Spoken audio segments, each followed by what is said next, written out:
हाँ हाँ, कॉर्डेट। अच्छा हुआ आपने ये नहीं बोला। तो ये एक था जो डिवीजन है that is without jaw. Cyclostomata को साइक्लोस्टोमेटा क्यों बोलते हैं? साइक्लो मतलब सर्कुलर माउथ। ठीक।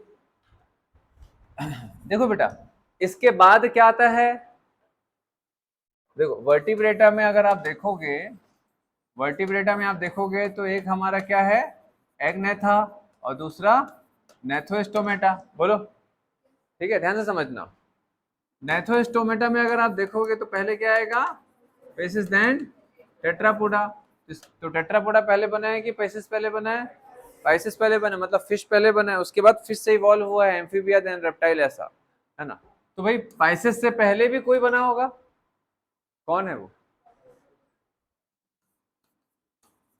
साइक्लोस्टोम्स।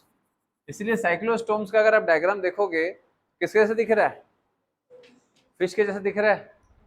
लेकिन ये फिश के साथ में ही इवॉल्व होता है। क्यों? इसमें एक लाइन लिखी हुई है क्या, they are ectoparasite on, they are ectoparasites on some fishes. इसका मतलब क्या है, अगर फिश बनेगा तभी तो ये होगा। फिश से पहले इवॉल्व होकर के किसमें एक्टोपैरासाइट रहेगा? तो पैरासाइट का इवोल्यूशन हमेशा ध्यान रखना अपने होस्ट के साथ साथ होता है, हमेशा दे आर पैरेलल इवोल्यूशन। जो पैरासाइट्स होते हैं वो पैरेलली इवॉल्व होते हैं होस्ट के साथ में। इसका मतलब फिश और इनका लगभग लगभग एक जैसा इवोल्यूशन हुआ होगा। तो ये भी क्या है बेटा, फिश जैसे ही है इसीलिए। ठीक है, समझ आ रहा बात? तो ये फिश लाइक होता है, that is they are ectoparasites on some fishes. तो अभी तक हम लोगों ने पैरासाइट्स कहाँ कहाँ देख लिया, चलो बताओ। पॉरीफेरा में पैरासाइट देखे क्या? सेलेंटेटा में, टिनोफोरा में, प्लेटिलेमेंट्स में। प्लेटिलेमेंट्स में पैरासाइट हैं, वो तो सभी के सभी लगभग पैरासाइट हैं, प्लेनेरिया वगैरह छोड़ दे। देन एस्केलेमेंथस में पैरासाइट हैं, किसके, एनिमल के कि प्लांट्स के? दोनों के। देन उसके बाद कौन सा फाइलम आएगा एस्केलेमेंथस के बाद बेटा? एनालिडा में पैरासाइट है, पैरासाइट है कि नहीं है? है बाबा। कौन? लीच, जोक। उसके बाद आर्थ्रोपोडा में पैरासाइट है बहुत सारे इंसेक्ट्स पैरासाइट्स होते हैं, जुएं, मच्छर, खटमल। खटमल समझते, बेड बग। वो खटिया में होता था पहले, अब कहाँ, अब कहाँ मिलेगा, अब बहुत कम हो गया है ना। देन उसके बाद आर्थ्रोपोडा के बाद मोलस्का में पढ़े हो क्या? अभी हम ऐसा नहीं पढ़े हैं, मतलब आपके सिलेबस में फिलहाल नहीं, बट होते तो सभी में है। ठीक है, जो जो हम पढ़े हैं उसके बाद हम करेंगे।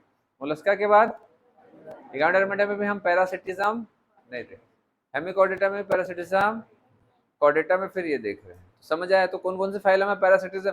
अगर आ गया क्वेश्चन तो क्या करोगे? Parasitism is found in which of the following phylums? L. तो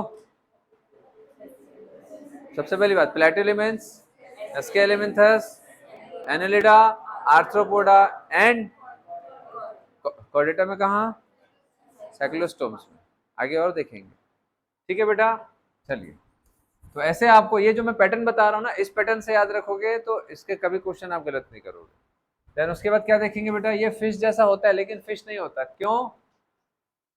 do not possess paired fins. याद रखना, कोई भी एनिमल फिश जैसे दिख रहे हैं, है ना, उसमें हमको देखना है कि पेयर्ड फिन्स हैं कि नहीं। फिन्स समझते हो, तैरने में जो देखे होगा ना ऐसे। तो ये फिन्स जो होते हैं ना, पेयर्ड होने चाहिए। क्लियर है बात इतना? तो पेयर्ड फिन्स एब्सेंट, ये आता है एग्जाम में। देन उसके बाद क्या देखेंगे, गिल्स। इसका गिल्स के बारे में भी क्वेश्चन आ चुका है, अभी 5 साल के पेपर उठा के देखोगे तो गिल्स। हाँ बताओ। हाँ बेटा, क्या चीज?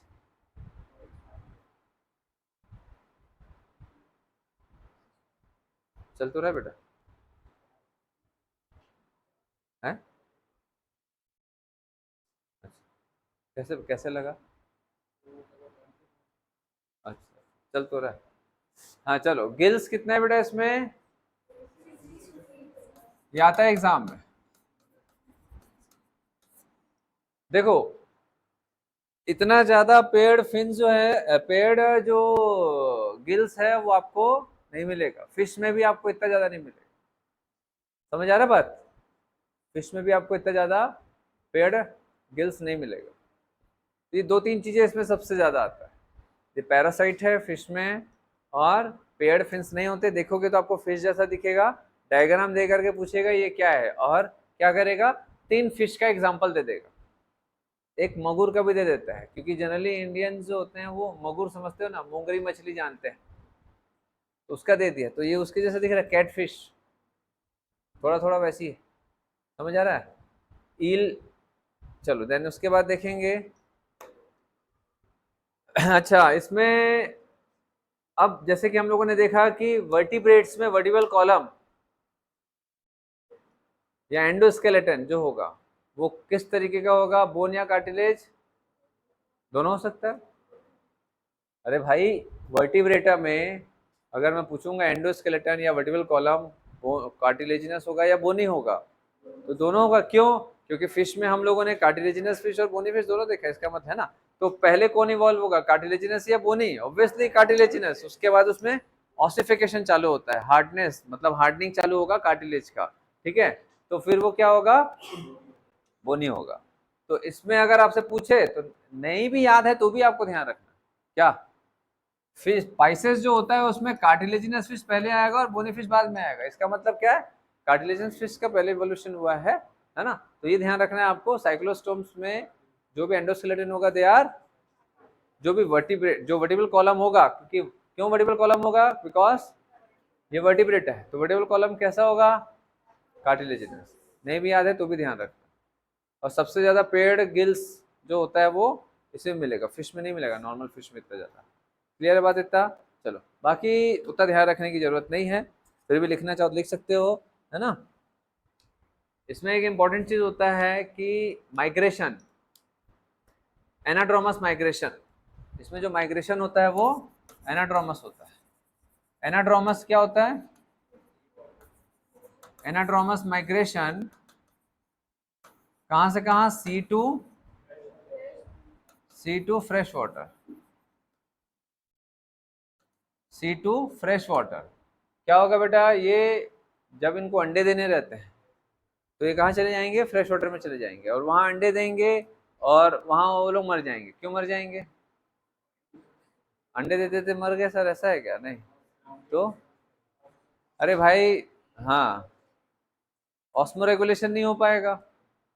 कैसे, ये लोग सलाइन वाटर के रहने वाले हैं, इनको फ्रेश वाटर में डाल दोगे तो उनकी डेथ हो जाएगी। समझ आ रहा है बात? अब जो बच्चे पैदा होंगे एक्चुअल में वो लोग फ्रेश वाटर के लिए पैदा होते हैं, लेकिन जैसे जैसे वो लोग ग्रो करेंगे ना, तो वो लोग वापस माइग्रेट करेंगे। तो fresh water to sea water में जो माइग्रेशन होता है उसको क्या बोलते हैं, उसको कैटाड्रोमस माइग्रेशन। ये एनाड्रोमस है, इसलिए मैं एक ही बताया हूँ, ठीक है। Fresh water to sea water, that is catadromous. पहले आता था, अब ये बंद हो गया है, इसलिए इसको मैं ज़्यादा नहीं लिख पाता हूँ। तो उसको समझाने का कुछ अलग तरीका था, कैटाड्रोमस और एनाड्रोमस को याद कराने का, बट अब उसको याद करने की जरूरत नहीं। ठीक है, इतना क्लियर है बेटा? तो क्या होगा, ये डायरेक्ट डेवलपमेंट होगा कि लार्वा के थ्रू होगा, लार्वा। तो इसका जो लार्वा है पैदा होगा, देन उसके बाद ये माइग्रेट कर लेंगे कहाँ, सीड। ठीक है, इसका आप सीधा क्या देखते हैं, रिप्रोडक्शन देखेंगे। सर्कुलेटरी सिस्टम क्या होगा भाई इसका,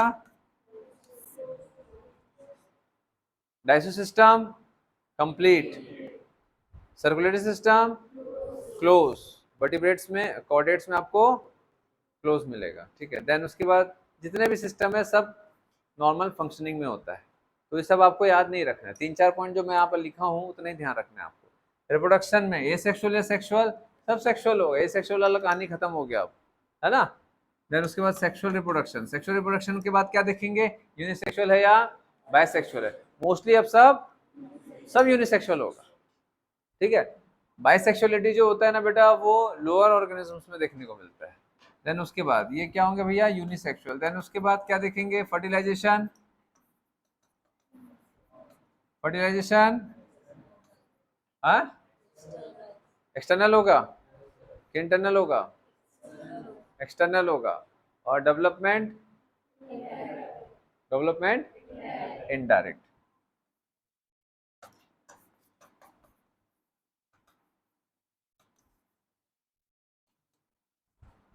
एग्जाम्पल इसका ध्यान रखना, आता है एग्जाम में। क्या है भाई इसका एग्जाम्पल, पेट्रोमाइजोन, क्या बोलते हैं इसको, और मिक्सिन, और मिक्सिन को और क्या बोलते हैं, एग फिश। ये दो इंपॉर्टेंट एग्जाम्पल है जो बहुत आता है। ये थोड़ा लीग से हट के, लीग से हट के समझते हो, थोड़ा अलग टाइप का। क्या क्या आता है, हेमिकॉर्डेटा का एग्जाम्पल बहुत आता है, टीनोफोरा का एग्जाम्पल बहुत आता है, ठीक है, यूरोकॉर्डेटा, सिफेलोकॉर्डेटा एंड साइक्लोस्टोम्स, इसका एग्जाम्पल बहुत आता है। ठीक, ये चार का याद रखना है। चलो हो गया, हटा दो।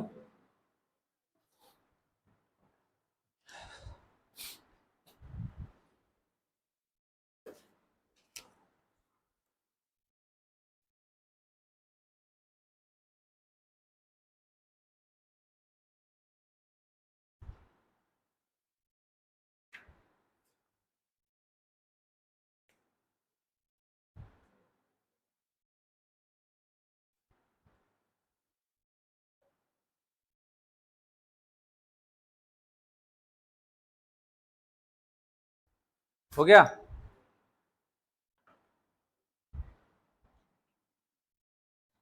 अब अपन क्या देखेंगे बेटा, नेथोस्टोमेटा,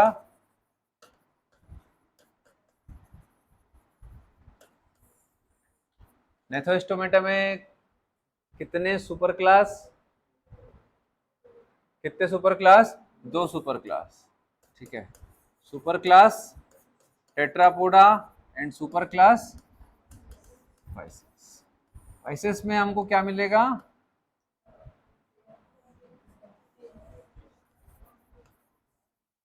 दो क्लास, कौन कौन से क्लास, कॉन्ड्रिक्थिस और दूसरा ऑस्ट्रिक्थिस।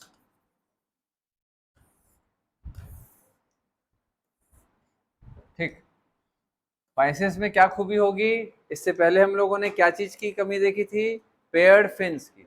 तो पाइसेस कौन होंगे जिसमें पेयर्ड फिन्स हो, तो एक्चुअल में ट्रू फिश कौन होगा, जिसमें ट्रू फिश, हाँ पेयर्ड फिन्स, ट्रू फिन्स नहीं होंगे बेटा, पेयर्ड फिन्स होंगे, ठीक है, दैट इज पेल्विक फिन्स और पेक्टोरल फिन। हमारा जैसे ये क्या है, ये पेक्टोरल फिन नहीं है भाई, ये पेक्टोरल गर्दन, ये पेल्विक रीजन है ना। चलिए, देन उसके बाद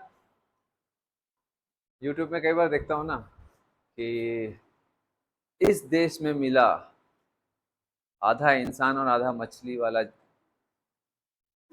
जीव, उसके बाद ना एकदम बढ़िया सा थंबनेल बनाए रहते हैं, उसके बाद आप देखते हो, उसके बाद फिर ना वो बहुत देर तक थोड़ा बकवास करेगा, आधा देर, आपको मालूम है ऐसा हुआ वैसा हुआ, फिर उसके बाद ना वो एक आर्ट होना, वो कई बार ऐसा मॉडलिंग वॉडलिंग में यहाँ तक वो ड्रेस पहना के समुद्र किनारे से लिटाए रहते हैं, उसको दिखा देता है, हट हाँ, कम से आधा तो देख लिया, अब उसका काम बन गया, मतलब व्यूज बढ़ गया वाला सिस्टम, वैसे ही रहता है आजकल। देन उसके बाद देखेंगे बेटा कॉन्ट्रेक्टिस क्या होता है, कार्टिलेजिनस और ऑस्टिक्थिस बोनी फिश। चलिए, अब देखो यहाँ से काफी अच्छा क्वेश्चन आता है, इन दोनों के डिफरेंस से, डिफरेंस से क्वेश्चन आता है, इसलिए मैंने इसको डिफरेंस के थ्रू अपन इसको देखेंगे, ठीक है, कुछ इंपॉर्टेंट चीजें देखेंगे, बाकी सब तो आपसे बन जाएगा।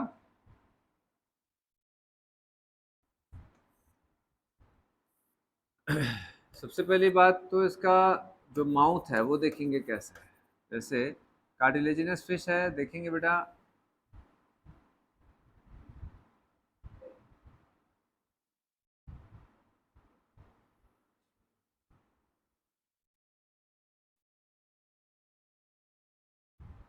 देखो एकदम सुंदर तो नहीं बनेगा डायग्राम, आपको इमेजिन करना है, ठीक है।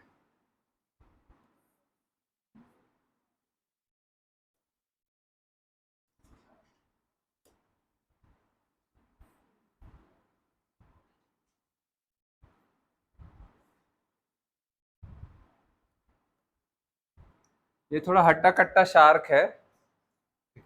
शार्क का आपको उसका माउथ किधर रहता है, देखियो इधर, ये माउथ हिस्सा है, ये माउथ वाला हिस्सा किधर है भैया, नीचे की तरफ। ये वाला हिस्सा क्या होगा, डॉर्सल। ये वाला हिस्सा क्या होगा, वेंट्रल। तो माउथ इज वेंट्रल, है ना। दुनिया की सबसे बड़ी मछली कौन है बेटा, मैं जिससे पूछूंगा वही बताएंगे। हाँ चलो बताओ, नहीं जिससे पूछूंगा वही बताएंगे। आप बताओ बेटा, न्यू स्टूडेंट। हाँ हाँ बेटा, आप बताओ बेटा, न्यू स्टूडेंट से ही पूछता हूँ। देखो आंसर देने में कभी भी पीछे नहीं हटना, भले गलती करो कोई दिक्कत नहीं। बताओ बेटा, वेल कौन सी, ब्लू या व्हाइट वाली।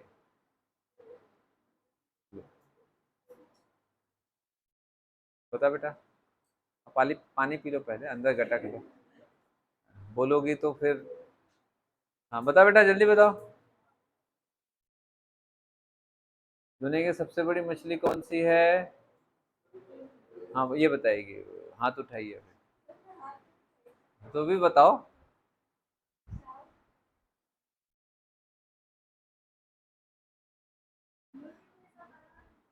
यूट्यूब को छोड़ो, यूट्यूब छोड़ो,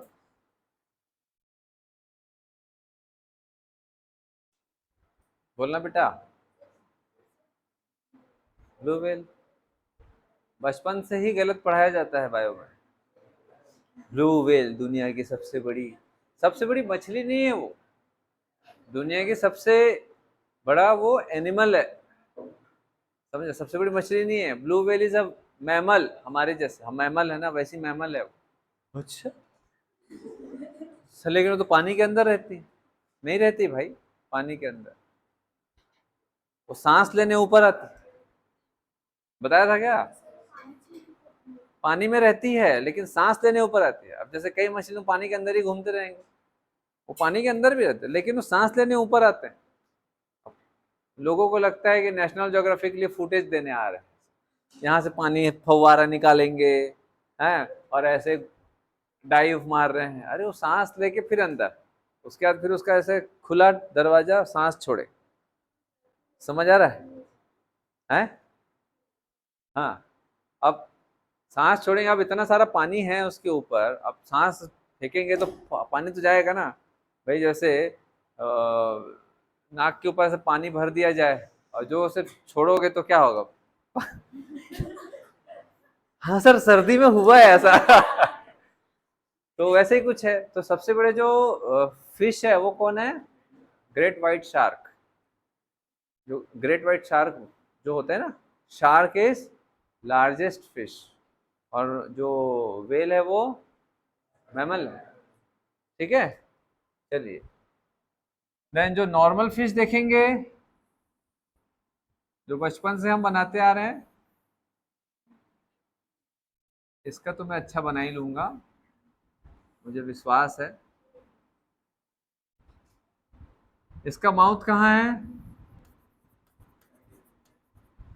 एकदम बीचों बीच इधर, ऐसे से करते हैं ना?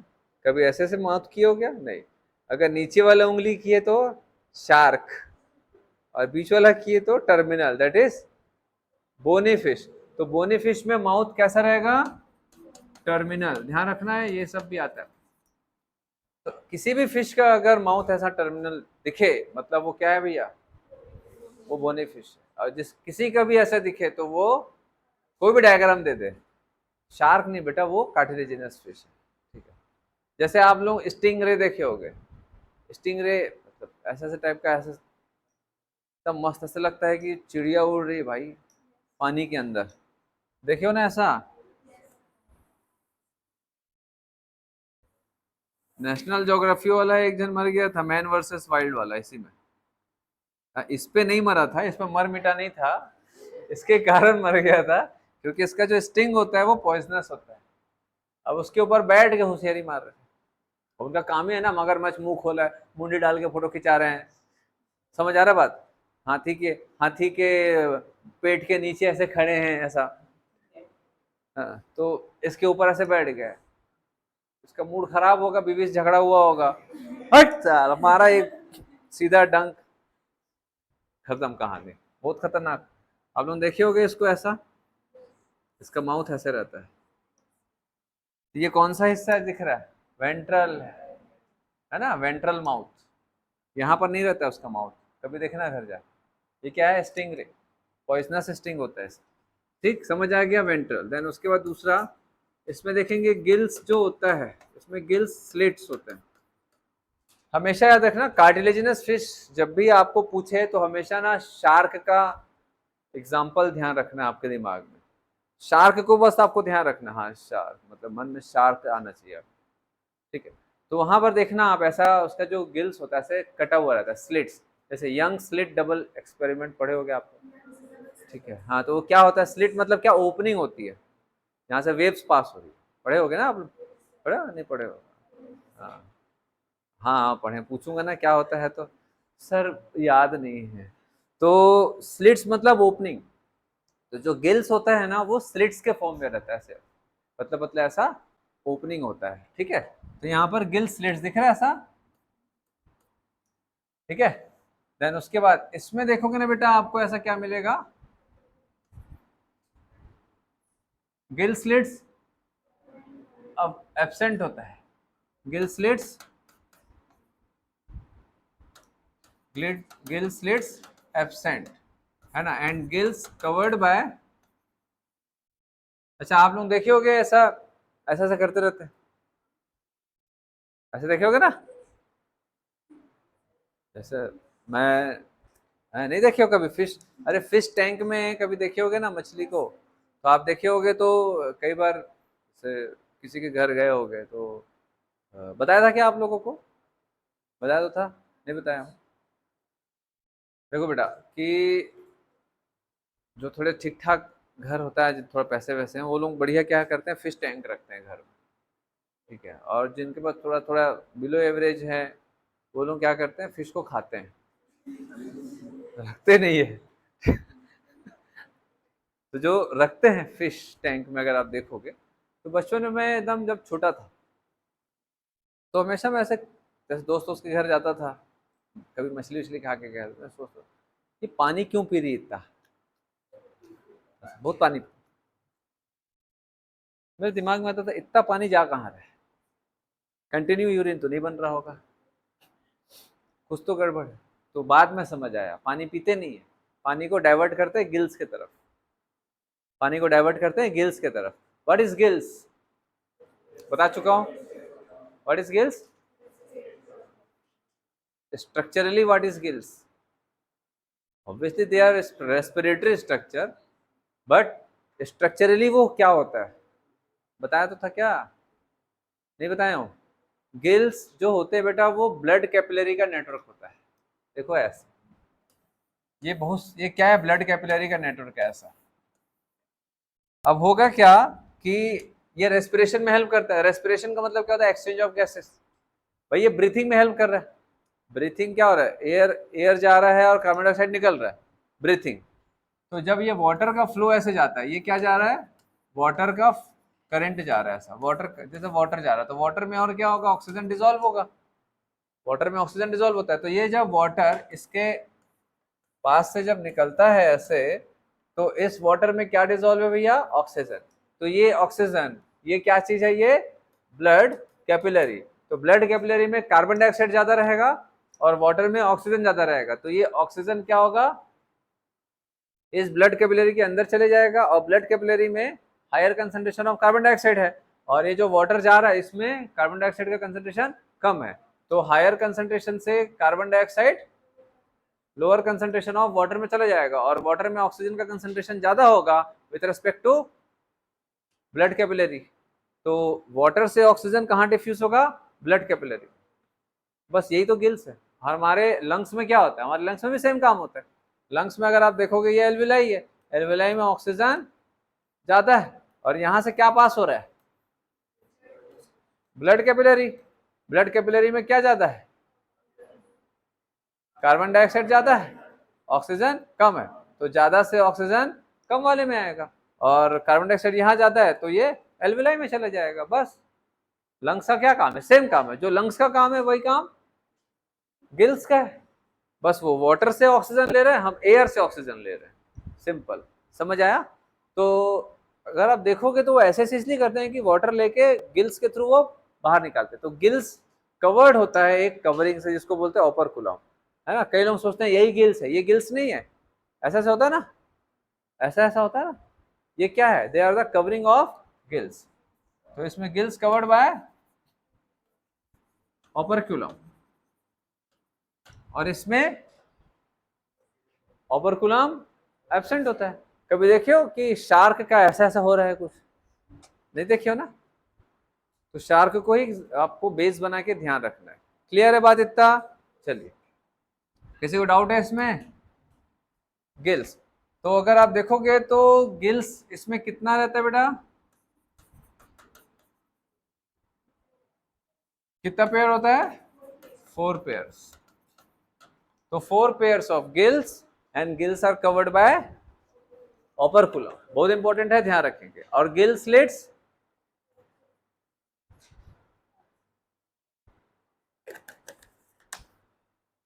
Gill slits absent. हो गया? क्लियर है? बहुत क्वेश्चन आता है इसमें। देन उसके बाद स्केल्स। अब देखो, आप लोग कितने लोग फिश खाते हो? तो कोई पाप थोड़ी ना है यार, हाँ है ना। कभी फिश को छिलते हुए देखे हो? जो नहीं खाए हैं वो लोग भी कभी फिश को छिलते देखे हो? नहीं देखियो? नहीं, अगर नहीं देखियो तो कभी ना बाजार बाजार जाना, फिश मार्केट, फिश को जब कट करते हैं उससे पहले फिश के स्किन को ऐसे छीलते हैं, आप लोग देखना मस्त ऐसे थोड़ा सा गोल गोल जैसा, सिल्वर ट्रांसपेरेंट, एकदम बढ़िया सा शाइनी ट्रांसपेरेंट, समझ रहे हो, प्लास्टिक टाइप का एक एक छोटा छोटा स्ट्रक्चर ऐसा निकलता है उसके बॉडी से। बड़ा फिश बोलो ना, छोटा छोटा वाला फिश, बड़ा फिश का तो बड़े बड़े वो क्या होता है, स्केल्स। स्केल्स क्या होता है बेटा, एक एपिडर्मल आउटग्रोथ होता है जो कि डेड होता है। समझ आ रहा बात? ठीक है, तो इसका जो स्केल्स होता है ये किस टाइप का होता है, प्लेकॉइड। लेकिन आप कभी शार्क को छीलते हुए देखे हो? शार्क वो हमको छील देगा ठीक है, लेकिन जो नॉर्मल जो हम खाते हैं फिश वो कौन सा होता है मालूम है, वो बोनी फिश होता है नॉर्मली। आप शार्क खाते हो क्या, स्टिंगरे? नहीं ना, अरे नहीं खाते हैं ना, ईल वगैरह, मतलब हम लोग जनरली यहाँ वाले अगर देखें तो हम लोग सी फूड कम खाते हैं, सी फूड में भी कार्टिलेजिनस फिश मोस्टली कम खाते हैं, मोस्टली बोनी फिश ज़्यादा खाते हैं। समझ आ रहा? ठीक है, तो इसमें जो स्केल्स होगा वो साइक्लॉइड होगा, मैंने बताया था ना, तो गोल गोल टाइप का होता है। नहीं समझ आएगा तो जाके कभी ना फिश मार्केट में बस ऐसे, अगर कोई फिश लेता रहेगा तो जाके खड़े हो जाना ना, ऐसे नहीं कि जाके खड़े हो, वो वहाँ मक्खी भगा रही है और आप जाके खड़े हो गए और आप उसको देख रहे हो, वो आपको देख रही, कुछ लेना है, नहीं नहीं नहीं, वो आप काटोगे तो मैं देखूंगी, ठीक है, भगा देगी वो। ठीक है, तो जब वो काटते हैं या करते हैं मतलब ठीक है, थोड़ा सा दुख होता है, कैसे करोगे लेकिन। तो साइक्लॉइड थोड़ा सा ऐसे सर्कल सर्कल टाइप का रहता है उसका, साइक्लॉइड एकदम सर्कुलर नहीं होता बट सर्कल जैसा होता है उसका शेप, साइक्लॉइड और टिनॉइड। स्केल्स के बारे में क्वेश्चन आता है, ध्यान रखेंगे। एंड चौथा, एयर ब्लैडर एब्सेंट होता है इसमें। अभी एयर ब्लैडर क्या होता है, अब देखो वही कहानी है कि आप जब फिश मार्केट जा ही रहे हो तो पूरा ही कटते हुए देखो, मतलब पूरा प्रोसेसिंग देख लो, छिलेगी, काटेगी, फिर उसका पूरा इंटेस्टाइन वगैरह जो होता है, गिल्स भी निकाल देते हैं, पूरा इंटेस्टाइन वगैरह गिल्स भी देखने को मिलेगा आपको, 4 पेयर्स ऑफ गिल्स, ऐसा पूरा ब्लड वेसल का एक कलेक्शन होता है यहाँ पर। समझ आ रहा है? तो जब इंटेस्टाइन निकालते हैं तो साथ में क्या होता है उसका, एक एयर ब्लैडर, एक फुग्गे जैसा, कौन कौन देखा है? ये लोग बस मछली लेने जाते हैं, है ना, घर वालों के साथ, बाकी लोग बस खाने वाले हैं लोग, हाँ। तो एक एयर ब्लेडर होता है। एयर ब्लेडर क्या होता है बेटा, हवा से भरा हुआ एक सैक लाइक स्ट्रक्चर होता है, उसमें एयर भरा हुआ होता है, ठीक है। अब इसको अगेन आपको ध्यान रखने के लिए कि कार्टिलेजिनस में होता है या बोनी में होता है, कैसे ध्यान रखोगे, शार्क को शार्क को आप लोग देखे होगे टीवी पे, तो हमेशा कभी इधर जा रहे, कभी इधर, कभी इधर, कभी इधर, कभी इधर, कभी इधर। कभी देखियो शार्क, जब कई लोग जैसे वीडियो शूटिंग करते हैं ऐसे समुद्र में, है ना, तो कभी देखियो शार्क ऐसे आके खड़ी है, ले जितना लेना है फोटो ले ले, वीडियो ले ले, मैं यही कभी देखियो ऐसे एकदम ऐसे, आज तक कभी देखियो टीवी में ऐसे शार्क ऐसे स्टेबल एक जगह है, नहीं, हमेशा आप उसको ऐसे ऐसे भटकते देखो। मैं बचपन में यही सोचता था, सर क्या ढूंढ रहा है भाई, अभी तो खाया खाना, एक मछली पूरा गटक गया, अब क्या ढूंढ रहा है, और कुछ नहीं ना, वही वही ऐसे ऐसे, जितने शार्क सब ऐसे ऐसे वही वही मंडरा रहे हैं, गोल गोल घूम रहे हैं, ठीक है। क्यों ऐसा होता है, क्योंकि उनको स्टेबल होने के लिए एयर ब्लेडर नहीं होता उनके पास। एयर ब्लेडर से क्या होता है, हवा भर ली है, जैसे आप लोग पानी में उतरते हो तो वो सेफ्टी जैकेट होता है, उसमें क्या होता है, थर्माकोल होता है या एयर होता है, तो एयर से क्या होता है, बायंसी मिलता है पानी में। तो ये जो फिश होते हैं, बोनी फिश, इनके पास एयर ब्लेडर होता है। तो ये लोग देखिए होगे आप लोग, फिश टैंक में ध्यान रखना, फिश टैंक में कई बार मछलियां इतना स्टेबल रहते हैं, ऐसे लगता है मर वर तो नहीं गई है, जिंदा है कि नहीं, सोचे हो ना कभी, वो स्टेबल रहते हैं। फिर आप लोग क्या करोगे, शैतानी कांच को ऐसे ठोकोगे तो फट से भागते हैं, हाँ जिंदा है। मरते हैं तो लोग ऐसे नहीं रहते ना, पलट जाते हैं, ठीक है। तो वो लोग अपनी जगह पर स्टेबल कैसे हो पाते हैं, एयर ब्लेडर, एयर ब्लेडर में मस्त हवा भर लिए, एक जगह स्टेबल है, थोड़ा सा सिंक होने की कोशिश किया, ऐसे किया, देखे हो कभी, है ना। तो वो किस लिए होता है, वो एयर ब्लेडर के कारण होता है, इसमें नहीं होता, इसीलिए ये लोग सिंक हो जाते हैं। अगर ये लोग नहीं तैरते हैं तो डूब जाते हैं नीचे बेस पे। चलो देन उसके बाद क्या देखेंगे बेटा, हाँ ये सब हो गया, देन रिप्रोडक्शन पे आते हैं सीधा। अब ये जितने भी एनिमल्स हैं, देखो, अगर होम्योथेर्मी पॉइक्यूलोथेर्मी समझते हो आप लोग, वार्म ब्लडेड कोल्ड ब्लडेड, ठीक है, वार्म ब्लडेड और कोल्ड ब्लडेड, इसको समझ लो, एक जगह लिख लेना है इसको, हर जगह नहीं लिखना, कोल्ड ब्लडेड और वार्म ब्लडेड मतलब क्या है, ठंडा खून और गर्म खून, नहीं, अरे ठंडा खून और गर्म खून ऐसा है क्या, वार्म ब्लडेड वो होते हैं जो अपने बॉडी टेम्परेचर को कांस्टेंट रख सकते हैं, और कोल्ड ब्लडेड वो होते हैं जो अपने बॉडी टेम्परेचर को कांस्टेंट नहीं रख सकते। कोल्ड ब्लडेड का मतलब उसका खून हमेशा ठंडा होगा क्या, नहीं, वो गर्म भी हो सकता है, ठंडा भी हो सकता है, समझ आया मतलब। तो कोल्ड ब्लडेड का मतलब खून क्या होगा उसका, कांस्टेंट नहीं होगा। जैसे मेंढक को आप एकदम ठंडे जगह पे निकाल के रखोगे, उसका खून ठंडा होना चालू हो जाएगा, और मेंढक को अगर आप अभी जून चल रहा है ना, चलते रहो, घुमा के आता हूँ करके सीट के पीछे बैठा के घुमाओगे आधा घंटा, तो पता पड़ा वो फ्राई होना चालू हो जाएगा, क्यों, उसका खून गर्म हो जाएगा, उसकी डेथ हो जाएगी, क्योंकि वो अपने बॉडी टेम्परेचर को कांस्टेंट नहीं रख सकता। उसको बोलते हैं क्या, कोल्ड ब्लडेड, ध्यान रखना, कोल्ड का मतलब ठंडा खून नहीं होता है, ठीक है। तो कोल्ड ब्लडेड को और क्या बोलते हैं, पॉइकिलोथर्मल, और वार्म ब्लडेड को होम्योथर्मल। ये सब आता है बेटा एग्जाम में, ध्यान रखना, ऊपर में कहीं लिखना हेडिंग में, जगह ही नहीं छोड़ती, हाँ लिखो, स्टार लगा के लिख लेना। ये सबसे भी क्वेश्चन आ चुका है।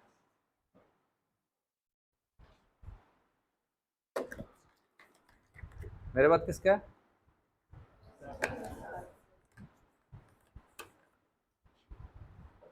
चलिए होम्योथर्मल का एग्जांपल,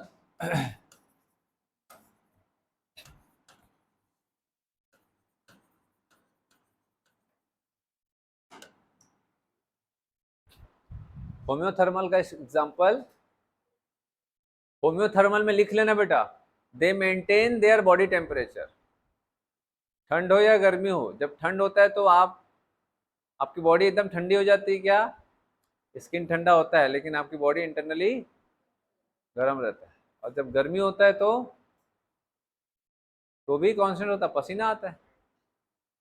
ठीक है, देखो अभी एसी बंद कर देंगे ना, तो देखना, करें? नहीं पता है सर, अपने को याद रहेगा। तो apes and mammals are homeothermal, बाकी सब, मैं फिश पूछूं तो पॉइक्लोथर्मल, एम्फीबिया पूछूं तो पॉइक्लोथर्मल, रेप्टेलिया पूछूं तो पॉइक्लोथर्मल। समझ आ गया बात? एप्स और मैमल्स बस क्या होता है बेटा, वार्म ब्लडेड होता है, अपनी बॉडी टेम्परेचर को कांस्टेंट रख सकते हैं, बाकी लोग नहीं रख सकते। तो ये सब मैं यहाँ पर नहीं लिखूंगा। ठीक है, देन यहाँ पर क्या लिखेंगे भाई, रिप्रोडक्शन। रिप्रोडक्शन में देखेंगे यूनिसेक्सुअल होता है कि बाइसेक्सुअल होता है, अब सब सेक्सुअल होगा। बोलो यूनिसेक्सुअल। यही जो पैटर्न मैं आपको सिखाया हूँ रिप्रोडक्शन का, उसको ध्यान रखना। देन उसके बाद इसमें मोस्ट इंपॉर्टेंट अगर देखें तो इसमें क्लैस्पर्स होता है। क्लैस्पर्स बहुत इंपॉर्टेंट है, अभी पिछले 6-7 साल के पेपर में 2 बार रिपीट हो गया, 7 साल के पेपर में। क्लैस्पर्स, क्लैस्पर्स क्या होते हैं? They are male copulatory organ, male copulatory organ. तो क्लैस्पर्स का क्या काम होता है? मेल गैमेट को फीमेल बॉडी में ट्रांसफर करने में हेल्प करेगा। क्या? मेल गैमेट्स को फीमेल बॉडी में ट्रांसफर करने में हेल्प करेगा। इसको लिख लेना, क्लैस्पर्स क्या होते हैं? They transfer male gamete into female body. ठीक, इसका मतलब फर्टिलाइजेशन इंटरनल होगा या एक्सटर्नल होगा? सिंपल सी बात है, इंटरनल होगा। कई बार ये लोग भूलते हैं, तो ध्यान रखना, इसको लिख लेना क्लैस्पर्स का।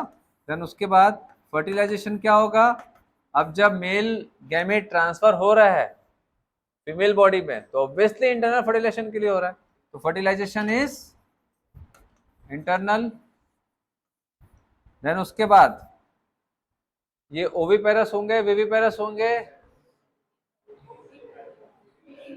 विविपेरस। शार्क के अंडा देखियो कभी? शार्क के बच्चे पैदा होते हैं, इसलिए मैं बोला शार्क को हमेशा बेस बना के चलना है। शार्क के छोटे छोटे बच्चे पैदा होते हैं। इवन तो मैंने टीवी पे देखा है, मतलब ऐसा कि शार्क इतना डेडलीस्ट होता है कि एक जो उसका जो है एम्ब्रियोनिक स्टेज, मतलब वो अपने मदर के वुम्ब में जब रहता है बॉडी के अंदर, तो 2 शार्क अगर एक जगह है, तो अगर उनको अगर न्यूट्रिशन नहीं मिल पाता, तो एक जो थोड़ा ताकतवर है वो दूसरे को खा जाता है, इसीलिए शार्क के बच्चे कम होते हैं।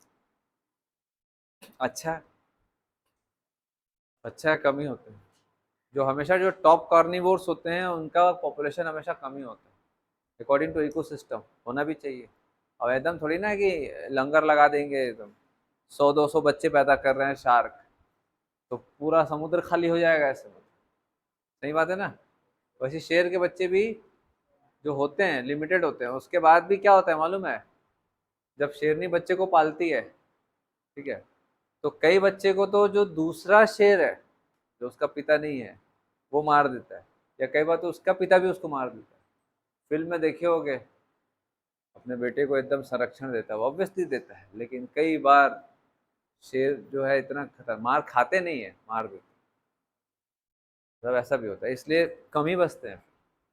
चलिए, तो दे आर विविपेरस। चलिए यहाँ अगर देखें रिप्रोडक्शन का, तो अब बताओ क्या होगा इसमें? फर्टिलाइजेशन कैसे होगा? एक्सटर्नल होगा, बहुत सारे अंडे देते हैं। देन उसके बाद डेवलपमेंट सब में डायरेक्ट होगा, कोई लार्वा वार्वा नहीं होगा, है ना? देन उसके बाद ये क्या होगा बेटा? ओविपेरस होगा, मोस्टली दे आर ओविपेरस। फटाफट लिखो। अब देखो उसमें ना, यहाँ एग्जांपल्स थोड़ा सा लिख लो आप लोग, जो एनसीईआरटी में उतना ही याद रखना है, और बाकी एग्जांपल आपको याद नहीं रखना। हाँ हाँ हाँ, एडवांस क्या होगा? Obviously viviparous. क्या चीज? ऐसा नहीं है बेटा, अब वो डिपेंड करता है, क्योंकि देखो अधिकतर जैसे ये शार्क है, ये टॉप कार्निवोर्स है, अगर ये एग देगा तो उसका एग को कोई दूसरा खा जाएगा, तो प्रेडेटर बचेगा नहीं। तो नेचर डिसाइड करता है किस टाइप के एनिमल में किस टाइप का क्या करना है, ठीक है। प्लस ऐसा बिल्कुल नहीं है कि कॉन्ट्रेक्टिस और कॉन्ट्रेक्टिस के बाद ही ऑस्ट्रिक्टिस आया है, ऐसा बिल्कुल नहीं है, ठीक है। इवोल्यूशन लगभग लगभग साथ साथ चलता है, ऐसा नहीं बिल्कुल कार्टिलेजिनस फिश के बाद ही बोनी फिश आएगा। अगर आप इवोल्यूशनरी ट्री देखोगे तो आपको लगभग लगभग आगे पीछे मिलेगा इसका इवोल्यूशन, ठीक है। लेकिन जो बेस्ट होता है वो विविपेरिटी होती है, क्योंकि उसमें डेवलप्ड ऑर्गेनिज्म बाहर निकलता है जिसके सर्वाइवल के चांसेस ज़्यादा होते हैं। और डेवलप्ड ऑर्गेनिज्म बाहर नहीं निकलता है तो उसके लिए प्रेडेटर ज़्यादा होंगे। भाई अंडे के अंदर है तो अंडे को खाना तो आसान है, लेकिन अगर कोई एनिमल बाहर निकल रहा है तो उसको पकड़ के खाना मुश्किल है, क्योंकि वो भाग के बचा सकता है जान। समझ आ रहा बात? इसलिए विविपेरिटी ज़्यादा अच्छा है एनवायरनमेंट के हिसाब से, ठीक है।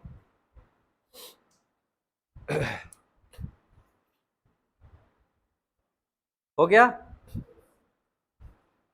इसका एग्जांपल ध्यान रखना बेटा, कार्टिलेजिनस फिश का स्कोलिडोन डॉग फिश। डॉग फिश क्यों बोलते हैं?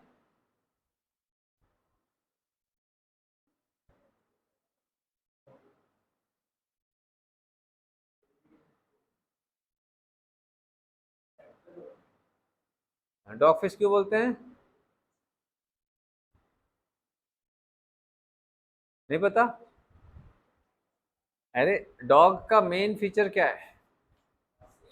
Smell, power of smell. तो जो शार्क होता है उसका पावर ऑफ स्मेल बहुत अच्छा होता है। ऑर्गन ऑफ लॉरेंजिनी होता है इसके पास ऐसे नॉस्ट्रिल में।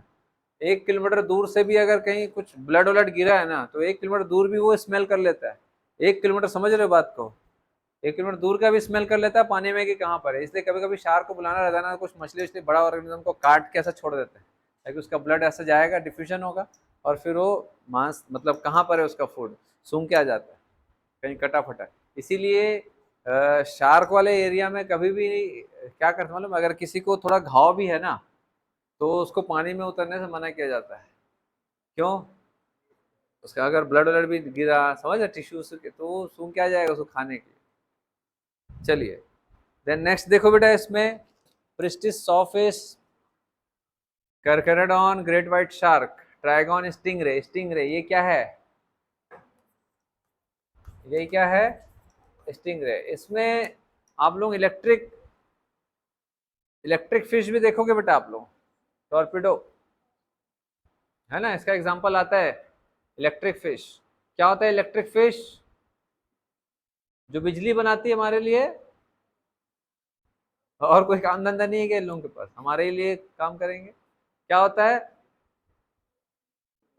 हाई वोल्टेज करंट प्रोड्यूस कर सकते हैं अपने आप को बचाने के लिए और अपना दूसरों को मार के खाने के लिए, ठीक है। तो ये जो करंट है कहाँ प्रोड्यूस होगा? उसके बॉडी मसल्स। मसल्स, हमारे भी मसल में इलेक्ट्रिक फ्लो होता है। तो ये लोग, इनका जो मसल्स होता है ऐसा मॉडिफाइड होता है कि हाई करंट जनरेट कर सकते हैं। समझ आ रहा है? अगर एक बड़ा सा इलेक्ट्रिक फिश है उसके एकदम पास में रहोगे तो बड़ा बहुत ज्यादा जोर से झटका लगता है कई बार। अब एकदम जो पतले दुबले थोड़े से कम हाइट के और पतले दुबले इंसान है तो वो तो बेटा बेहोशी हो जाएगा। समझ आ रहा है कितना खतरनाक होता है? देन नेक्स्ट देखेंगे एम्फीबिया। अच्छा इसका पहले वो देख लो, क्लास ऑस्ट्रिक्टिस का एग्जांपल। ये सब आप लोगों को याद रखना है ना, इसमें मैं लिखवा के कोई फायदा नहीं है। इसमें देखो बेटा मराइन फिश दिख रहा है। अच्छा ऑस्ट्रिक्टिस जो है और कॉन्ट्रिक्टिस, मैंने इन दोनों में से किसका एग्जांपल बताया था? Purely marine. अच्छा प्योरली मराइन एनिमल्स बताओ कौन कौन से मिलेंगे? Phylum Ctenophora, then Echinodermata, then Hemichordata, then Protochordata, Urocephalochordata, then cartilaginous fish. समझ आया? क्लियर है बात? ठीक है। तो जो बोनी फिश है ये कहाँ मिलेगा? समुद्र में या फ्रेश वाटर, मतलब सी वाटर या फ्रेश वाटर, किसमें मिलेगा? दोनों में मिलेगा, ठीक। समझ आ रहा है? बोनी फिश किसमें मिलेगा? सी वाटर में भी और फ्रेश वाटर में। चलो आगे देखो, मराइन वाटर में देखो बेटा Exocoetus flying fish, Life of Pi देखियो, मूवी लाइफ ऑफ पाई, अरे ऑस्कर ऑस्कर मिला था भैया उसको, हमारे बहुत बढ़िया एक्टर इरफान खान उसमें काम किए थे, अच्छा लीड रोल किए थे उसमें, नहीं देखियो। बोट में एक लड़का जो रहता है वो टाइगर के साथ में रहता है, वो इरफान खान ही रहते हैं, हाँ, वो अपनी कहानी बताता है। तो उसमें ना एक बहुत बढ़िया दिखाता है सीन ऐसा, जब समुद्र में जब ऐसा थोड़ा सा तूफान उफान टाइप का आता है तो जो फ्लाइंग फिश है वैसे उड़ते हैं पूरा। तो जो इरफान खान का जो जवानी वाला जो रोल रहता है, तो वो क्या करता है उस फिश को पकड़ लेता है और खाता है। अब समुद्र के बीच में फंस गया है नाव में, तो क्या खाएगा पिएगा, समझ आ रहा है, शेर भी पकड़ के खाता है, हाँ यार। तो वो क्या है फ्लाइंग फिश, फ्लाइंग फिश मतलब ऐसे नहीं कि उड़ रहा है, वो क्या करता है ऐसे फिन्स को खोल देता है तो थोड़ी देर के लिए वो एयर में फ्लोट करते रहता है, ठीक है। देन नेक्स्ट इसमें क्या देखेंगे बेटा, हिप्पोकैम्पस, सी हॉर्स दिख रहा है, सी हॉर्स दिखा एकदम मस्त घोड़े जैसा दिख रहा है, समुद्री घोड़ा। इसका जो माउथ है वो कैसा है,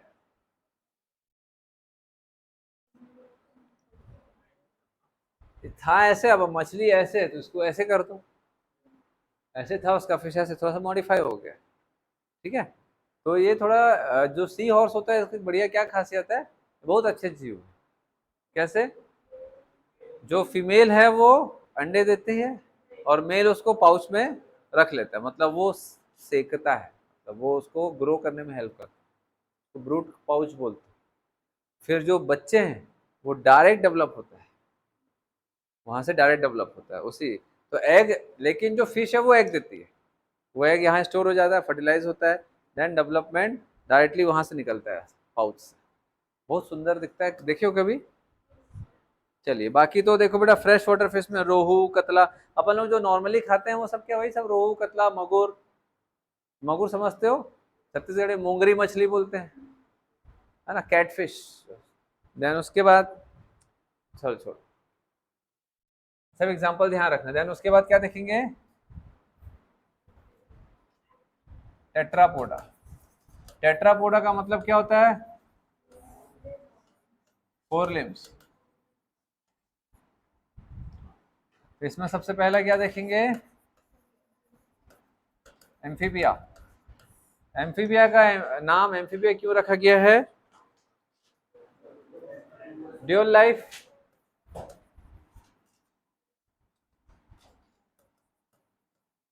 ड्यूल लाइफ, ड्यूल लाइफ मतलब terrestrial plus, terrestrial plus aquatic. Exam में आता है एक्वेटिक लाइफ क्यों नेसेसरी है, बताओ बेटा, एक्वेटिक लाइफ क्यों नेसेसरी है,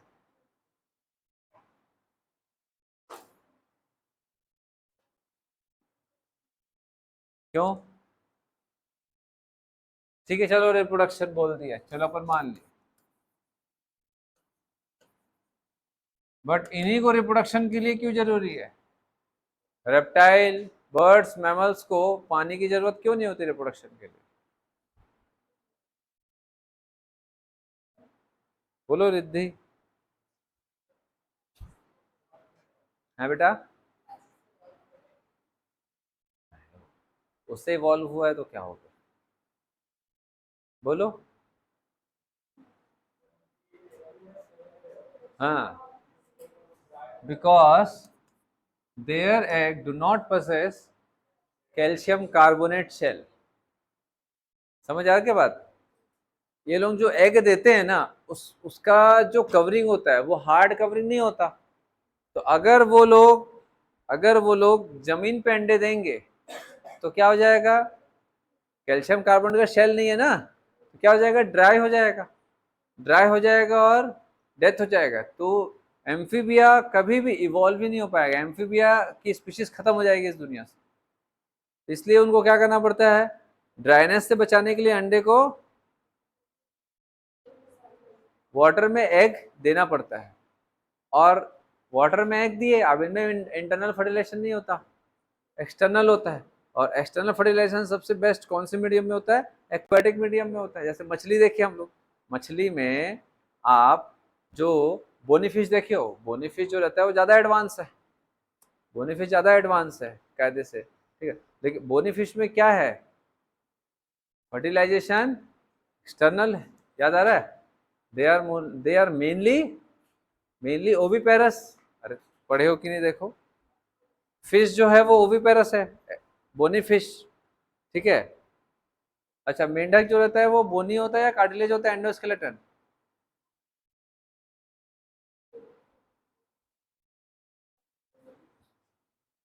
अरे बोनी होगा, ठीक है। चलो छोड़ो अभी उधर। तो फिश जो है वो क्या है बेटा, एग लेइंग है और एक्सटर्नल फर्टिलाइजेशन होता है। तो सेम फीचर जो रहता है वो फीचर अभी तक लटका हुआ है एम्फीबिया, क्या, soft membranous egg and external fertilization. इसके कारण उनको पानी की जरूरत होती है अपने लाइफ साइकिल को, लाइफ साइकिल मतलब जीवन से मरण तक का जो एक साइकिल होता है, तो जीवन की शुरुआत ही उनकी पानी में होती है। जैसे फॉर एग्जांपल आप लोग बारिश में कभी छोटे छोटे गड्ढे वड्ढे या तालाब वालाब किनारे आप लोग देखोगे छोटे छोटे ऐसे मछली, जैसे तालाब में तो छोड़ो तो मछली भी होता है, छोटे छोटे जो पानी भर जाता है गड्ढा, तो उसमें आप लोग देखोगे छोटे छोटे से मछली जैसे तैरता है, कभी देखियो, घर से बाहर ही नहीं निकलने देते होंगे आप लोगों को, है ना। और ऐसा नाली गड्ढा थोड़ा देखने के लिए निकलोगे आप, गाड़ी पकड़ोगे जाओगे पिताजी के साथ, माता जी के साथ, या खुद। जब मैं छोटा था बचपन में, तो ऐसे ही क्या हुआ कि अब गर्मी की छुट्टी बरसात लगने तक रहती है, जून जुलाई तक रहती थी ना, अभी तो ये चुचला आ गया है, एग्जाम के बाद स्कूल आओ, एक महीना फिर 1.5 महीना छुट्टी, मतलब चोचला है हमारा, सीधा 2.5-3 महीने की छुट्टी मिलती थी, ऐश करते थे। तो हम लोग जब जाते थे बारिश के समय, इंतजार करते थे साला बारिश कब रुकेगी, ठीक है। तो जब बारिश के बाद देखते थे ना, जब काफी समय तक गड्ढे भरे रहते थे उसमें छोटे छोटे ऐसे मछली रहते थे, तो मैं हमेशा सोचता था कि यार इसमें मछली आया कहाँ, न बाजू में कुआं है, न नदी है, न तालाब है, तो आया कहाँ से आया हो। तो मैं अपनी मम्मी से पूछता था, मम्मी वहाँ मछली देखा मैं, छोटे छोटे मछली के बच्चे थे, कहाँ से। तो माँ लोग होते हैं वो बड़े ही भोले किस्म के व्यक्ति होते हैं काफी, है ना, मतलब बच्चों का हर चीज को क्लियर करने की कोशिश करते हैं भले पता ना हो, मतलब माँ होते ही ऐसे, मतलब बच्चे को परेशान नहीं देख सकते, परेशान, कहाँ से आया हो, न तालाब है, ना कुआं है, ना कुछ है, कहाँ से आया मछली वहां पर, कोई छोड़ के गया होगा बच्चों को वहां पर वो गड्ढे में छोटा सा। मम्मी बोले देख बेटा, जब बारिश होती है तो क्या होता है, बादल गरजता है, हाँ मम्मी, तो बहुत तेज हवा चलता है, हाँ मम्मी, तेज हवा में बादल आता है, हाँ मम्मी, फिर वो बादल बरसता है, हाँ मम्मी। तो होता ये होगा कि जब बिजली कड़कती होगी तो जो नदी तालाब है वहां मछली लोग वैसे उछलते हो, तो वो बादल से ऐसे हवा से होते हुए यहाँ आके गिर जाती होगी। बोला हाँ मम्मी, बढ़िया बात बताए। फिर जब मैं बायो पढ़ा तो मैं इसके बारे में फिर पढ़ा, मुझे बताया नहीं गया इस तरीके से, फिर मुझे समझ आया कि नहीं वो मछली नहीं थी, वो टेडपोल लार्वा है जो मछली जैसा दिखता है, समझ आ रहा है। तो मेंढक ने वहां पर आकर के क्या किया होगा, अंडे दे दिए होंगे, है ना, और स्पर्म आया होगा, फर्टिलाइजेशन हुआ होगा, फर्टिलाइजेशन के बाद क्या हुआ होगा, एक ऑर्गेनिज्म पैदा हुआ जो कि फिश जैसा है, क्यों, because amphibians are evolve from fishes, तो उनका जो एम्ब्रियोनिक लाइफ होगा वो एग्जैक्टली फिश जैसा होगा, समझ आ रहा है बात, इसीलिए उनका एम्ब्रियोनिक लाइफ फिश जैसा होता है। और वो जो लाइफ होता है जो फिश जैसे होता है, they are intermediate, that is larval stage, उससे फिर इवॉल्व होता है फ्रॉग या एम्फीबियंस, समझ आ गया बात आप लोगों को। तो इसीलिए इनका जो एग होता है ये बहुत इंपॉर्टेंट है, egg is non calcareous, that is calcium carbonate shell absent. यही एक रीजन है जिसके जिसके कारण एम्फीबियंस डिपेंडेंट होते हैं वाटर पर, वरना इनका खाना पीना तो बेटा बाहर मिलेगा, ये लोग रहते भी बाहर है, बाहर कहाँ, मिट्टी के अंदर, जमीन के अंदर ये लोग रहते हैं गड्ढे वड्ढे बना के, देखियो कभी, नहीं देखे हो, नहीं देखे, गाँव वाँव कभी नहीं जाते हो, कोई बात नहीं बेटा, मैं बता रहा हूं, उसको याद रखो। क्लियर है ना? और क्या देखेंगे भैया? फर्टिलाइजेशन कैसे होगा? एक्सटर्नल। डेवलपमेंट कैसे होगा? Development indirect. बताया अभी मैंने, मछली जैसे दिखते हैं, दैट इज लार्वा। कौन सा लार्वा? टेडपोल लार्वा फ्रॉग का होता है। फ्रॉग का होता है, हर एक एम्फीबिया का नहीं होता है। ये टेडपोल लार्वा किसका है? फ्रॉग का है। ठीक है। सेलेमेंडर का एक्सोलोटर लार्वा होता है, तो अलग अलग लार्वा पाया जाता है। फ्रॉग का लार्वा टेडपोल होता है। तो टेडपोल में क्या होगा? रेस्पिरेशन के लिए, ब्रीथिंग के लिए गिल्स होगा। गिल्स होगा क्यों? क्योंकि मछली में गिल्स होता है, जो कि एक्वेटिक है। और उसका टेल भी होता है, देखना फिश जैसा। देखियो, नहीं देखियो कोई? अभी बारिश चालू होगा ना, तो ऐसी ना घर के आसपास, अभी तो खैर चुनाव आ रहा है तो सब रोड भर बन गया है, ठीक है। आप लोगों की किस्मत ठीक नहीं है, चुनाव के कारण सारे रोड बन रहे हैं अभी, तो गड्ढा वड्ढा थोड़ा कम मिलेगा। फिर भी एक नई कॉलोनी वगैरह में ऐसा क्या गड्ढा वड्ढा भरा रहता है ना, तो जाके वहां पर बैठ कैसे देखना है। समझ आ रहा बात? किसी के साथ चले जाना, नहीं तो आस पड़ोस वाले बोलेंगे पागल वागल हो गए, 1 घंटे से बैठे हैं गड्ढे में, क्या देख रहे हैं। ले जाके कोई रोटी वोटी मत दे दे, भूख लग रही है उसको मत दे, कच्चा मछली मत खाना, ठीक है। चलिए, क्लियर है बेटा? इतना ये सबसे ज्यादा आता है। अब इसके बाद रेप्टेलिया या बर्ड्स में जो मेन, अगर आप देखोगे टेरेस्ट्रियल लाइफ, तो टेरेस्ट्रियल लाइफ का सबसे बड़ा जो रीजन है वो क्या है?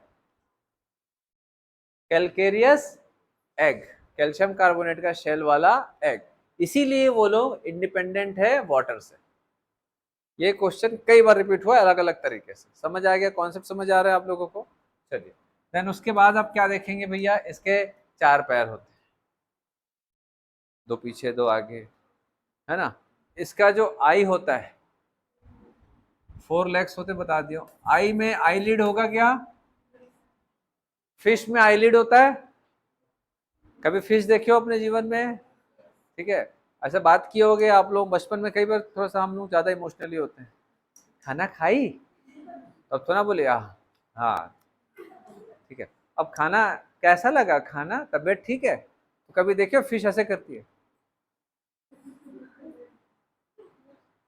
करती है ऐसा? नहीं, क्यों? आईलिड ही एब्सेंट है इसमें।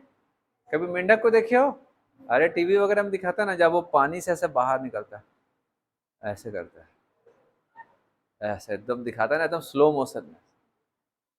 तो आई में क्या रहेगा? आईलिड। अरे बाबा प्रेजेंट रहेगा, आंख बंद करके सोते। कभी मेंढक देखे ही नहीं लगता। आप लोग क्या देखे हो तो यार, मेरे समझ नहीं आता। ना आप लोग पिक्चर देखते हो, ना कहीं घूमने जाते हो, ना आपके घर वाले कहीं आपको घूमने ले जाते हैं, ना आप लोग पढ़ाई करते हो, क्या करते हो?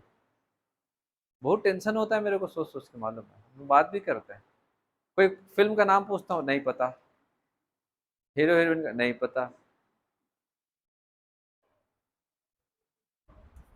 ईयर, ये सब क्वेश्चन आता है, आई और ईयर से क्वेश्चन आता है। ऐसे हमारे जैसे कान होता है क्या? एक्सटर्नल ईयर होता है ऐसा मेंढक का, देखे हो? तो क्या होता है बेटा? Tympanum represents year, external ear. Tympanum present होता है जो कि ईयर को रिप्रेजेंट करता है।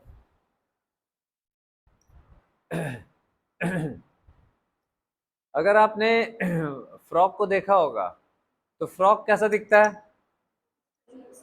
अजीब सा, ड्राई या थोड़ा चिपचिपा? चिपचिपा, दैट इज मॉइस्ट स्किन होता है ना। स्किन जो होता है वो मॉइस्ट होता है, क्या ट्रांसपेरेंट होता है? हाँ। उसका देखियो, नेक का भी देखियो मेंढक का, ऐसे ऐसे घुमाते रहते हैं क्या? नहीं, इसका मतलब हेड फ्यूज होता है उसके बाकी बॉडी से। इसलिए 2 ही बॉडी पार्ट होता है, हेड और ट्रंक। ट्रंक मतलब पूरा, हेड के बाद पूरे पार्ट को हम ट्रंक बोलते हैं। कभी पूछ देखियो उसका? नहीं देखियो। तो जनरली वो frog is tailless, but salamander is with tail. समझ आ रहा है? अब इसमें एक डायग्राम देखो, दिख रहा है एक छिपकली, फ्रॉग के ऊपर दिख रहा है छिपकली जैसा, ये कौन है ये? सर सांप की मौसी होगी। सांप की मौसी जानते हो? हैं? जानते हो कौन है सांप की मौसी? वो क्या है? वो रेप्टाइल है। ये क्या है? ये एम्फीबिया है। ये ऐसे देखने को नहीं मिलेगा, जंगल वंगल में रहता है तो ना, घर के बाजू में ऐसा दिख गया सांप की मौत, अबे सैलेमेंडर। एम्फीबिया है, पानी में रहते हैं। नहीं, वो क्या है भैया, वो अलग है, ये अलग है। ये सैलेमेंडर, सैलेमेंडर दिख रहा है पूंछ, तो कभी ऐसे नहीं समझना कि ये छिपकली है, ऐसा ये वॉल लिजार्ड मत बोल देना इसको, कई लोग गलती करते हैं। तो एम्फीबियंस में भी टेल होता है, फ्रॉग बस ऐसे जीव होते हैं जिसमें टेल नहीं होती। ठीक, क्लियर है इतना? तो दो टाइप का फ्रॉग एम्फीबिया होता है, tailed amphibia and tailless amphibia. तो अगर आपसे एग्जाम में क्वेश्चन आता है टेल्ड एम्फीबिया का एग्जांपल क्या है? सैलेमेंडर। और टेललेस एम्फीबिया का frog. Different type of frog होते हैं। ठीक है बेटा, स्किन मॉइस्ट हो गया। और क्या देखोगे इसमें? हेड एंड ट्रंक होता है। अरे ये सब तो पढ़ने वाली बात है, इसमें कोई समझने वाला बात नहीं है। हाँ, और हाँ बेटा, क्लोएका। क्लोएका, क्लोएका क्या होता है? एक कॉमन ओपनिंग होती है जो कि रिप्रोडक्टिव, एक्सक्रीटरी और digestive, all type of opening. इस मतलब सारे के सारे जो भी एक्सक्रीटरी वेस्ट है, डाइजेस्टिव वेस्ट है या रिप्रोडक्शन है, उसके लिए एक कॉमन ओपनिंग है। It is a common opening.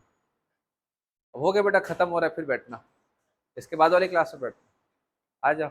कितना लेट आ रहे हो? चलो कोई बात नहीं, बाद में बताना, बैठो। ये क्या है? Common opening. देन उसके बाद क्या देखेंगे इसमें है? अब हार्ट को हम लोग अलग तरीके से देखेंगे, ठीक है? अब इधर देखो,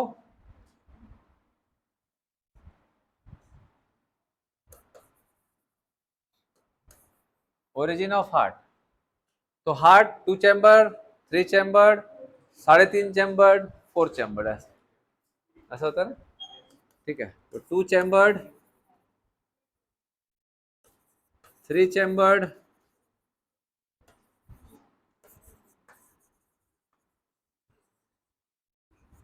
4 चैम्बर्ड। ठीक है, तो 2 चैम्बर्ड में क्या होगा? 2 चैम्बर्ड में ऐसा होता है, देखो, एक ऑरिकल, एक वेंट्रिकल। फिर उसके बाद 3 चैम्बर्ड में क्या होगा? एक ऑरिकल, 2 वेंट्रिकल। फिर उसके बाद क्या होगा? सॉरी, 2 ऑरिकल, एक वेंट्रिकल। फिर उसके बाद क्या होगा? 2 ऑरिकल, एक वेंट्रिकल। फिर उसके बाद क्या होगा? 2 ऑरिकल, 2 वेंट्रिकल। ऐसा इवॉल्व होता है हार्ट, है ना? अब आपको एक साथ एग्जांपल ध्यान रखना है, अलग अलग जगह नहीं पढ़ना है। तो 2 चैम्बर्ड हार्ट किसमें होगा? फिशेस में। और एम्फीबिया में भी होगा। कितने चैम्बर्ड हार्ट होगा? 3 चैम्बर्ड हार्ट होगा। और रेप्टाइल में? हाँ, ये किसमें मिलेगा? Amphibia and reptilia with some exceptions. 4 chambered heart किसमें मिलेगा? एव्स एंड, कोई कुछ दूसरा बोल रहा था, क्या बोल रहे थे? हाँ, Aves, mammals and crocodile. Crocodile किस में आता है? रेप्टेलिया। इसको ऐसा लिख लेना, ठीक? यहां से कभी कभी क्वेश्चन आ जाता है। चलिए, हो गया बेटा? रेस्पिरेशन। रेस्पिरेशन सबसे ज्यादा तरीके से रेस्पिरेशन करता है एम्फीबिया।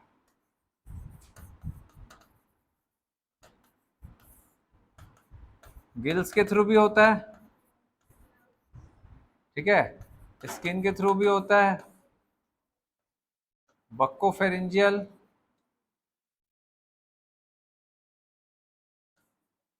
लंग्स। गिल्स के थ्रू किस में होता है? अरे जो पानी में रहेगा, टेडपोल, ठीक है। बाकी स्किन, बक्कोफेरिंजियल और लंग्स वो एडल्ट फ्रॉग या एडल्ट एम्फीबियंस कर लेते हैं। पानी में बहुत देर तक डुबा के रखोगे तो भी कोई दिक्कत नहीं, समझ आ रहा है फ्रॉग को, तो भी कोई दिक्कत नहीं, वो जी जाते हैं। उनका रेस्पिरेटरी मोड बहुत अलग अलग तरीके से होता है। ऑक्सीजन की अगर बहुत कमी है या मान के चलो कि बहुत ठंडी है, बहुत गर्मी है, तो ये बाहर नहीं निकल सकता, तो क्या करते हैं लोग, ये अपने बॉडी के मेटाबॉलिज्म को स्लो कर देते हैं। लंग से रेस्पिरेशन जब करना रहता है ना, एक्चुअल में उससे बहुत एनर्जी जाता है लंग रेस्पिरेशन से, तो क्या करते हैं लोग, स्किन से रेस्पिरेशन, मतलब ब्रीथिंग चालू कर देते, स्किन से ही ऑक्सीजन लेना चालू कर देते, बकोफेरिंजियल चालू कर देते, एनर्जी बचाने के लिए। क्लियर हो गया इतना?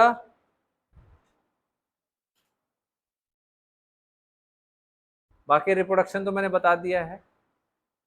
देन एग्जांपल आपको याद रखना है, बूफो, राणा साहब, राणा टैग मालूम, राणा टैगरीना, राणा साहब, हाइला, सेलेमेंडर, इक्थायोफिस, लिम्बलेस एम्फीबिया, ये आता है कई बार, इक्थायोफिस लिम्बलेस होता है, ऊपर से ब्लाइंड भी होता है, अंधा, लंगड़ा, लूला, बहरा सब, फिर भी सोचो कंप्लेन नहीं है इसका, और आपको थोड़ा सा कुछ हुआ नहीं, हे भगवान तूने क्यों किया, इसके पास सोचो बेचारे के पास है। तो चलिए बाकी अपन नेक्स्ट क्लास में डिस्कस करेंगे।